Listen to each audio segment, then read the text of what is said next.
Hello positive sols, কেমন আছেন আপনারা? আশা করছি আপনারা সবাই সুস্থ আছেন, ভালো আছেন আর নিজে নিজে ম্যানিফেস্টেশন জার্নিতে আপনারা প্রগ্রেস করছেন। আচ্ছা, আজকে আমরা কি বিষয়ে কথা বলবো জানেন তো? আমাদের যাদের যাদের বিজনেস আছে বা দোকান আছে, সেটা ছোট হোক আর বড় কিছু যায় আসে না, সেটা আমাদের নিজেদের, আমাদের সেটা গ্রো করতে হবে। আমরা সেটা গ্রো করবো by the power of universe, মানে ল অফ অ্যাট্রাকশন, ম্যানিফেস্টেশন অথবা দ্য পাওয়ার অফ স্পিরিচুয়ালিটি। ঠিক আছে, চলুন আমরা এখানে কি কি ইউজ করতে পারি। আমরা এখানে দুটো টেকনিক নিয়ে আলোচনা করব, আর লাস্টে আমি একটা বোনাস টেকনিক দেবো। আর একটা জিনিস, 2-3 দিন করেই যদি আপনি মনে করেন যে হ্যাঁ এইবারই কাজ হয়ে যাবে, এরকম কিন্তু নয়। কম করে 21 দিন আপনাকে কন্টিনিউটি মেনটেন করতে হবে। 21 ডেজ আপনাকে মন দিয়ে ভালোবেসে কাজটা করতে হবে, তারপরে আপনি দেখুন না কি রেজাল্টটা হয়। কি হয়েছে, আমি তো আপনাকে কিছু বলছি না যে আমাকে কিছু টাকা দিন, বা আমি এটাও বলছি না এত টাকা খরচা করুন, বা কিছু কিছু প্র্যাকটিস আছে, সেই প্র্যাকটিস গুলো করে দেখুন, ভালো আপনারই হবে। চলুন শুরু করি। আমাদের প্রথম টেকনিক সেটা হচ্ছে হোপোনোপোনো। এবারে হোপোনোপোনোকে আমাদের বিজনেসের জন্য আমরা কিভাবে ইউজ করব। নাম্বার 1, আমি দুভাবে ইউজ করি। নাম্বার 1 টেকনিক কি, আপনি সকালবেলা যখন দোকান খুললেন, দোকানকে ঝাড় পোছ দেওয়ার পর পরিষ্কার করলেন, এবারে আপনি দোকানে বসলেন যে এবারে কাস্টমার আসবে আর আমি সেলস করব। ঠিক আছে, এবারে তখন আপনার কাজ কি? আপনার কাজ হচ্ছে ইউটিউবে যাওয়া। এক্স্যাক্টলি ঠিক শুনছেন, ইউটিউবে যাবেন। ইউটিউবে গিয়ে আপনি সার্চ করবেন 1 আওয়ার বা 2 আওয়ার বা 5 আওয়ার্স হোপোনোপোনো চ্যান্টিং। একদম এইসব কিছু আপনাকে নিতে হবে না যে হোপোনোপোনো ফর বিজনেস, হোপোনোপোনো ফর মানি। আরে হোপোনোপোনো সব এক, আলাদা কিছু হয় না। আপনার শুধু চ্যান্টিং লাগবে। I am sorry, please forgive me, thank you, I love you. এই 4টে ওয়ার্ড চ্যান্ট হবে 1-2 ঘন্টা ধরে, সেরকম আপনার একটা ভিডিওস লাগবে। আর আপনি প্রচুর পেয়ে যাবেন, ইউটিউবে ভরে পড়ে রয়েছে। ঠিক আছে, কারণ আমিও ইউজ করি এইসব টেকনিক্স, তাই আমি আপনাদের বলছি। ঠিক আছে, আমার কাছে না একটা ছোট সাউন্ড বক্স আছে, সেই সাউন্ড বক্সটা আমি অন করি, ফোনের সাথে কানেক্ট করি ব্লুটুথের মাধ্যমে, দিয়ে আমি শুধু চালিয়ে দিই, আর সেটা চলতে থাকে 1-2 ঘন্টা ধরে। আর যখন এটা চলবে না, আপনি দেখবেন দোকানের যে সিচুয়েশন, না দোকানের যে পরিস্থিতি আস্তে আস্তে বদলাচ্ছে। আপনি দেখবেন এরকম ফিল হবে, আমার দোকানের মধ্যে না খুব ভালো লাগছে, হঠাৎ করে মনটা খুশি লাগছে। তার কারণ কিছুই না, এখানে না দোকানের মধ্যে পজিটিভ এনার্জি বাড়ছে।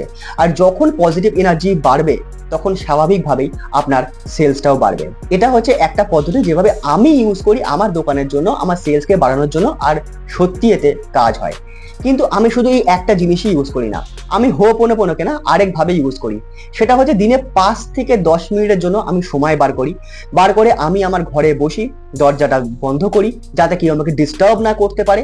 এইবারে চোখটা বন্ধ করি, 5টা ব্রিদিং টেকনিক করি, মানে নাক দিয়ে নিঃশ্বাস নিই, মুখ দিয়ে ছাড়ি। আর যখন ছাড়ি তখন এটা ভিজুয়ালাইজ করি আমার মধ্যে থেকে সমস্ত স্ট্রেস, অ্যাংজাইটি, সমস্ত রকমের নেগেটিভ ইমোশন সব বেরিয়ে যাচ্ছে। ওকে, এইবারে আমি ভিজুয়ালাইজ করি আমার বিজনেসকে, আর সেই বিজনেসে আমি ভিজুয়ালাইজ করি যে খুব সুন্দর সেলস হচ্ছে ইন ক্যাশ, কোনো ধার বাকিতে নয় ভাই, ইন ক্যাশে সেল হচ্ছে। সেটা যখন আমি ভিজুয়ালাইজ করি আমি ফার্স্ট যে 4টে ওয়ার্ড আমি বলি হোপোনোপোনো, তার সঙ্গে আমি অ্যাফার্মেশনস ইউজ করি। কিরকম, যেমন আই অ্যাম সরি ইউনিভার্স, আমার দোকানকে নিয়ে আমার মধ্যে যা নেগেটিভ ইমোশন ছিল তার জন্য I am sorry. Please forgive me universe, এই সমস্ত নেগেটিভ ইমোশনসের জন্য একমাত্র আমি, শুধুমাত্র আমিই দায়ী, আমিই রেসপন্সিবল, আর আমি সেটা স্বীকার করছি, তার জন্য please forgive me. Thank you universe, এত সুন্দর সেলসকে ইনক্রিজ করিয়ে দেওয়ার জন্য অশেষ ধন্যবাদ। আই লাভ ইউ ইউনিভার্স, আমি মন থেকে এই ভালোবাসার এনার্জি আমার দোকানকে দিচ্ছি, ইউনিভার্সকে দিচ্ছি, আর আমার ইনার সেলফকে দিচ্ছি। বলে এইবারে আমি শুরু করি I am sorry, please forgive me, thank you, I love you. কম করে আমি এটা 10 মিনিট করি। ওকে, আর কোনো চ্যান্টিং আমি কিছু গুনি না বা টাইমও বারবার দেখি না, আমি একটা আইডিয়া করে নিই আমি এতক্ষণ অব্দি করবো, 10 মিনিট করবো। এবারে চোখ বন্ধ করি, সেটা 9 মিনিটও হয় বা 15 মিনিটও হয়, কোনো ব্যাপার না। ঠিক আছে, সেটা হতেই পারে, একটুখানি কম বেশি চলে। তো এইভাবে আমি ইউজ করি। আরেকটা জিনিস কি ইউজ করি আমি, সেটা হচ্ছে গ্র্যাটিটিউড। এই গ্র্যাটিটিউডকেও আমি 2 ভাবে ইউজ করি। প্রথমত, যেটা খুবই পাওয়ারফুল ওয়ে, সেটা হচ্ছে আমি দোকানে বসি, প্রতিদিন সকালে দোকানে বসে হোপোনোপোনো তো চলছে, একদিকে চলছে, আর তার সঙ্গে আমি খাতা পেন নিয়ে বসি আর লিখি উপরে হেডিংটা গ্র্যাটিটিউড টু মাই বিজনেস।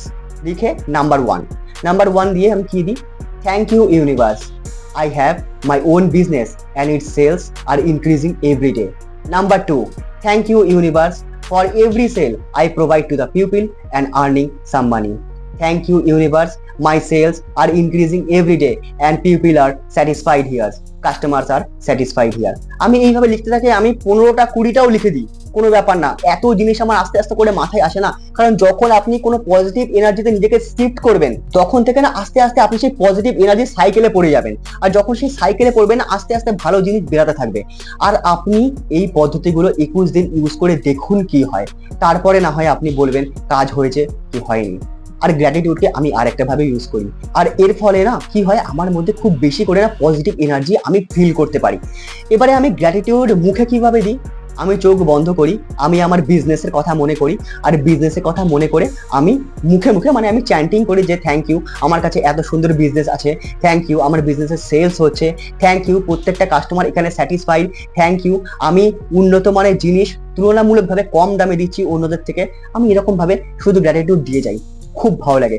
আপনি বিশ্বাস করুন, আপনি যে জিনিসটায় গ্র্যাটিটিউড দেবেন সেই জিনিসটা এক্সপ্যান্ড করবে, আর এটাই প্রকৃতির নিয়ম। আপনি ইউজ করে দেখতে পারেন। আর লাস্টে একটা বোনাস, তাহলে এই বোনাসটা কি? বোনাসটা হচ্ছে ভিজুয়ালাইজেশন। এবারে ভিজুয়ালাইজেশন কি করব? দেখুন এখানে কিন্তু ভিজুয়ালাইজেশন খুবই পাওয়ারফুল হবে। তার কারণ আপনি ধরুন এমন কিছু জিনিসকে ভিজুয়ালাইজ করছেন যেটা আপনার লাইফে আপনার চাই, কিন্তু সেটা কিরকম হবে, সেটা পেলে কিরকম হবে, সেই এক্সপিরিয়েন্সটা কিন্তু আপনার কাছে এখন নেই। কিন্তু যদি আপনি আপনার দোকানের বা আপনার বিজনেসের সেলসকে আপনি ভিজুয়ালাইজ করেন, তাহলে মনে রাখবেন আপনি প্রতিদিন কিন্তু সেখানে সেলস করছেন। সেলস করার পর আপনার মনে কতটা আনন্দ হয়, কতটা খুশি হয়, যখন আপনি ক্যাশে সেলস করেন, যখন আপনি টাকাটা হাতে নেন, তখন আপনার কিরকম ফিল হয়। তো সেই ফিলিংসটা কিন্তু আপনার কাছে আসে, আর তার জন্য কিন্তু খুব বেশি আপনাকে কষ্ট করতে হবে না। আপনি শুধু চোখ বন্ধ করে ভিজুয়ালাইজ করবেন প্রচুর মানুষ আপনার দোকানে এসেছে বা আপনার বিজনেসে এসেছে, তারা সেখানে আপনার কাছ থেকে মাল কিনছে ক্যাশে। অবশ্যই ক্যাশে আপনি কিন্তু কোনো বাকিতে ভিজুয়ালাইজ করবেন না, সেটা কিন্তু আরো হিতে বিপরীত হয়ে যাবে। আপনি দেখবেন ক্যাশে সবাই আপনার কাছ থেকে মাল কিনছে, প্রচুর লোক এসছেন, প্রচুর কাস্টমার এসছেন, আর আপনার কাছে দম ফেলারও টাইম নেই। খুব সুন্দর। আর আপনি সেলস করছেন আর টাকাটা নিচ্ছেন, আপনাকে দেওয়া হচ্ছে, আপনি হাতে নিচ্ছেন, তাকে থ্যাংক ইউ বলছেন, ধন্যবাদ জানাচ্ছেন, টাকাকে থ্যাংক ইউ বলছেন, বলে ক্যাশ বাস্কে টাকাটা রাখছেন। এটা আপনি 5 থেকে 10 মিনিট ভিজুয়ালাইজ করুন না, আর আপনি দেখবেন এর জন্য কিন্তু আপনার মনে অটোমেটিক্যালি ফিলিংস চলে আসবে। আপনাকে আলাদা করে ফিলিংস আপনাকে আনতে হবে না। তার কারণ কি? ফিলিংসকে আলাদা করে কখন আনতে হয়? যখন আপনার কাছে কোনো পার্টিকুলার জিনিসের এক্সপিরিয়েন্স নেই, কিন্তু সেই জিনিসটাকে আপনি এক্সপিরিয়েন্স করতে চান, তখন আপনাকে নিজের মধ্যে ফোর্স করতে হয়, আপনাকে জোর দিতে হয় যাতে সেই ফিলিংসটা আসে। আর কোনোদিন যদি আপনার সেই বিজনেসে প্রচুর সেলস হয়, তাহলে আপনার মনে কতটা খুশি থাকবে, সেই খুশিটাই ফিলিংস, সেই খুশিটাই আপনাকে ফিল করতে হবে প্রত্যেকটা সেলসের জন্য, যখন আপনি চোখ বন্ধ করে ভিজুয়ালাইজ করবেন তখন। আর যখন আপনি সেলসও করবেন না দোকানে, তখনও আপনি চেষ্টা করুন এই ফিলিংসটা আনার জন্য, কারণ এই ফিলিংসটাই কিন্তু ভাইব্রেশন বা ফ্রিকোয়েন্সি। তো বন্ধুরা, এই পদ্ধতিগুলো চেষ্টা করুন কম করে 21 দিন ইউজ করার জন্য। মাঝখানে একদিনও গ্যাপ দেবেন না। যদি আপনি একদিন গ্যাপ দেন, তাহলে যদি আপনি প্রথমে 10 দিন বা 15 দিনও করে থাকেন, সেগুলো সব কাটা। আবার একদিন থেকে শুরু করতে হবে, মানে অর্থাৎ প্রথম দিন থেকে শুরু করতে হবে। ঠিক আছে? 21 দিন কন্টিনিউ করে দেখুন কি পরিবর্তন হয়। ওকে, থ্যাংক ইউ বন্ধুরা ভিডিওটা সম্পূর্ণ দেখার জন্য। অশেষ অশেষ ধন্যবাদ। দেখা হচ্ছে আবার পরের ভিডিওতে। তত অবধি think positive, do positive, you will definitely receive positive.